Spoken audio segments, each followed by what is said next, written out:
Consider the heavens, for there is much more to life than just the things we do here on earth. Is there a God? I want to know. I don't want my life to be based on faith. I want solid answers. It doesn't really matter what you believe though. No matter what, that belief will always be based on faith. The atheists have to have faith in nothing and that there is no God. The theists have to have faith in everything and that there is a God. Some choose to believe in God until it can be proven that he doesn't exist. Some choose to believe God doesn't exist until it can be proven that he does. No matter what, you must have faith. But let's break things down from the beginning. Why would someone believe that he doesn't exist, and why would someone believe that he does? We have to start with what I mean when I say God.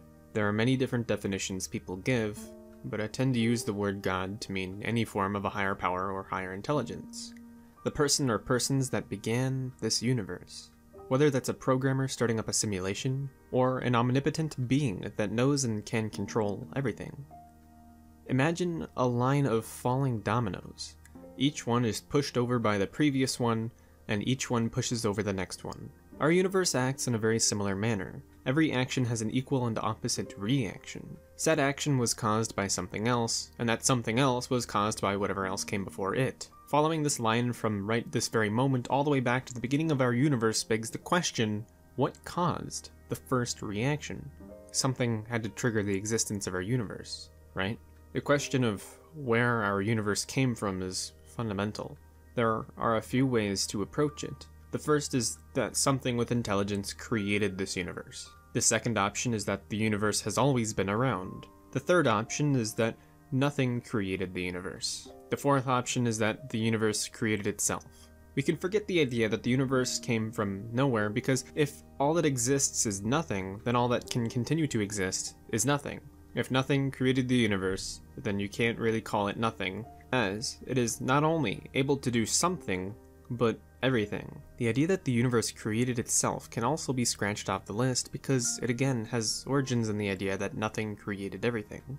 If you start with even just a single thing that is able to clone itself, you still have to conclude that the original thing came from nowhere, or that one of the other options is true, such as God creating this original thing. What you are now left with is two presumably infinite options, which is that the universe has always been around in some form or fashion, or that God has always been around in some form or fashion. The stars and the universe around us have a finite lifespan. It can be traced back to the beginning of time, but what came before it? More nature or intelligence? The philosophy of the unmoved mover is pretty simple. Is this thing moving? Is it moved by something else? No? Then there must be a God, otherwise known as the unmoved mover. If the mover is moved by something else, then can the moved movers proceed to infinity? No? Then there must be a God. Yes? Then can you trace the movers backwards to no end? It's the idea of the infinite regress versus the unmoved mover. You can ask all day how we are here, but at the end of the day it always comes back to why we are here. There really are only the two options, which is that someone made the universe, or no one made the universe. If we have no meaning, then there isn't a God. If we have meaning, then there must be a God. Because to mean something means that there has to be someone that you mean something to. But then if there is a God, where did he come from? Well, if we assume God is limited by time, then the question is fair. But if God created time, then he doesn't have to limit himself by his own creation. He doesn't have to have a beginning. If I create a jail cell, I don't need to limit myself by living in that jail cell. In the same way, God doesn't need to limit himself by the restrictions of time, which is his own creation. But then what about suffering? Why would God allow it? And does this prove God doesn't exist? Well, no, of course not. If a plane crashes and people get hurt, we do not then assume that the plane wasn't made by anyone. We can't know whether God has morals or not. But then why would a God with morals allow suffering? Maybe he doesn't. Maybe all the terrible people in this world will be punished in an afterlife. Maybe God created hell for the evil and created heaven for the pure.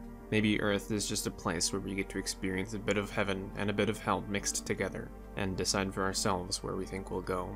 God creating a world where everyone automatically knows and loves him would be the same as you or I creating a computer program that says that it loves us. Free will can't exist without the choice to love. hate, or ignore. Just like color, contrast, and visual stimulus can't exist without both light and dark. If you take away the light, all you are left with is darkness. If you take away the dark, then all you are left with is light. But when you have both dark and light, you can create an image. When you have both love and hate, you can create a genuine choice. So then what about the paradoxical? Can a God with infinite knowledge and infinite power exist without contradicting his own reality? For example, can God create a rock so big that he can't lift it? A good comparison is math. In math, a line has no starting points and no ending points, but instead goes on in two directions for infinity. In math, a ray is very similar to a line with the exception that it has a starting point, then continues on in one direction for infinity. But that begs the question, which one is longer? Neither. The point is that you're dealing with two infinites. Just as God can create a rock without a size of limit, he also has no limit of power. Which even then the question assumes God has to lift anything, but at that point we've focused on a question that is merely used as a joke. So then, how can God know that he knows everything? If God knows everything, then he would also be aware of all the ways he knows that he can know everything. And how does he know that he knows all the way to know everything? Well, because he knows all the ways to know that all the ways to know everything is something he knows. It doesn't really matter what you believe though. No matter what, that belief is always going to be based on faith. The atheists have faith in nothing and that there is no God. The theists have faith in everything and that there is a God. Some choose to believe in God until it can be proven that he doesn't exist. Some choose to believe God doesn't exist until it can be proven that he does. No matter what, you must have faith. Where do we go from here? We are here, right? You can take as long as you want to try figuring out how we are here, but there will always be that divide of the infinite regress and the unmoved mover. Instead, all you can do is continue by asking the question why we are here. If we are here for a reason, then there must be a God, as I said before. Saying that the universe just exists and has always existed doesn't really answer the question of why. It's more like leaving the answer blank. If you could take a step back and visualize our universe being around forever, can you honestly look at the process and say that it has absolutely no purpose at all? Yet, some choose to believe that we have no purpose, which is why we are here, of course. Even if our purpose was to find our own purpose, there would still have to be someone on the outside to give us that goal. And no, you can't say the meaning of our universe is to serve its own purpose, because that suggests circular reasoning. If the universe doesn't have a purpose, then it wouldn't make a difference whether we existed or not. Which begs the question, why we exist. If the universe doesn't matter to anyone outside of itself, then it can only matter to itself. But is it possible for an infinite universe to self-prescribe purpose? The universe having self-purpose is almost paradoxical. Why does the universe have a purpose? Because it exists. Why does it exist? Because it has a purpose. Why does it have a purpose? Because it exists. Why does it exist? Because it has a purpose. Why does it... and so on and so forth. Basically, the only logical conclusion is that our universe must have a purpose beyond itself. And guess what, bucko? You're part of this universe. You're living here too, which means you also have a purpose. Don't throw your life away. You are definitively worth something to someone, and I never want you to let that go. Existence itself is, admittedly, pretty frightening. If no one is out there, then we can't truthfully trust anyone or anything, because our brains are ultimately just a combination of complex chemical reactions happening in complete harmony. If there is someone out there beyond us though, then we better find out what they want and why they put us here. We don't really know with 100% certainty who they are or why they are, but they know who we are. And they might even know all the deeds we've done and the thoughts we've thought. And if you know anything about being a person at all, you know you're not perfect. I'm not perfect either. The best I can do is hope for mercy and forgiveness, because I don't know where I'm going.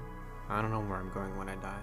Ultimately, take control of your life. Consider the things you do on a day-to-day basis. Consider the things you believe to be true and find actual answers. Consider where you're headed in life and how your beliefs affect that path. Consideration often leads to change, hopefully for the better. But most of all, consider the heavens, for there is much more to life than just the things we do here on Earth.